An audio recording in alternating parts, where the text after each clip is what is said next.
Hi everybody, welcome to today's video. Today I decided to do just a quick video because it continues to pop up. When I saw it, I go, I think I know what they're talking about. I never even looked up the term until last night, to be honest with you. But it's this term zombie mortgage. Sounds scary, right? You know, the Walking Dead coming after you and they're gonna, in a big group bust through the window and kill everybody.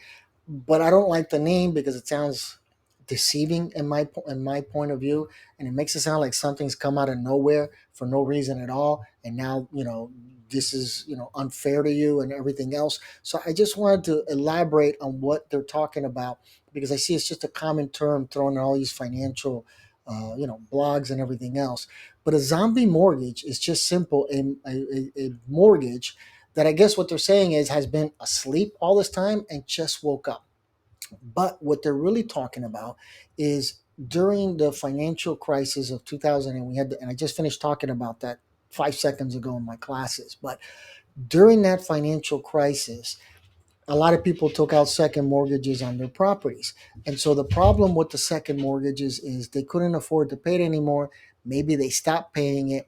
And so what happens is, if your property is worth $200,000, and you already had a first mortgage of, let's say, 175, and actually, let's increase it. At the time, the property was worth 225, and you had a mortgage of 200, and you got a second mortgage of $25,000. You're maxed out, right? There's no equity.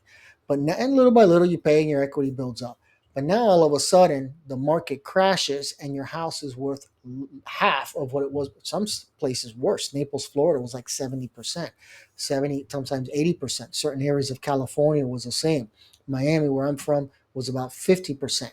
So imagine now your house has been cut in half in value, and you say the second mortgage, even though you stop paying it, they're not going to go move forward with a foreclosure for a very simple reason: is there's no money there for them.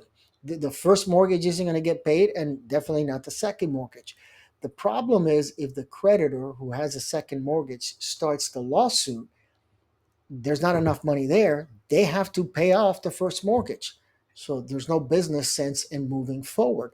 So that's important, because I want people to understand that a second mortgage, or a home equity line of credit, could start a foreclosure on you, if you're not paying. But for them to do that, it has to make sense financially. There has to be equity there, or at least they get some of their money back and definitely pay off the entire first mortgage. They definitely are not going to take money out of their pocket for that. It would make no sense financially. So these just second mortgages sat there, and now that there's some equity building up, they're basically knocking on your door saying, hey, we're here to collect. So that's why they're saying it woke up. So I just want you to know that if you're in that situation, definitely, try to figure out, if they haven't contacted you, maybe they will, but definitely look into this issue of this second mortgage might wake up, and you might have Negan and Rick Grimes, coming, trying to defend you. That would be your lawyer. But it could be a serious problem. Especially if you haven't paid and your income is adjusted to your new first mortgage only. Now comes a second mortgage, comes a foreclosure. That's going to be a problem. It's a bigger problem. Like what I've seen is that people filed for bankruptcy, and they said, but they never contacted me. It's been 5, 6, 10 years. Doesn't matter. They're contacting you now. And so this is a problem, especially if you file Chapter 7 bankruptcy. You can only file every 8 years. So if you filed 3 years ago, now there's going to be a problem. You could file Chapter 13, so that's always an option. But that is the concern, that there's a second mortgage out there. So even if you're thinking about filing for bankruptcy, go back in time.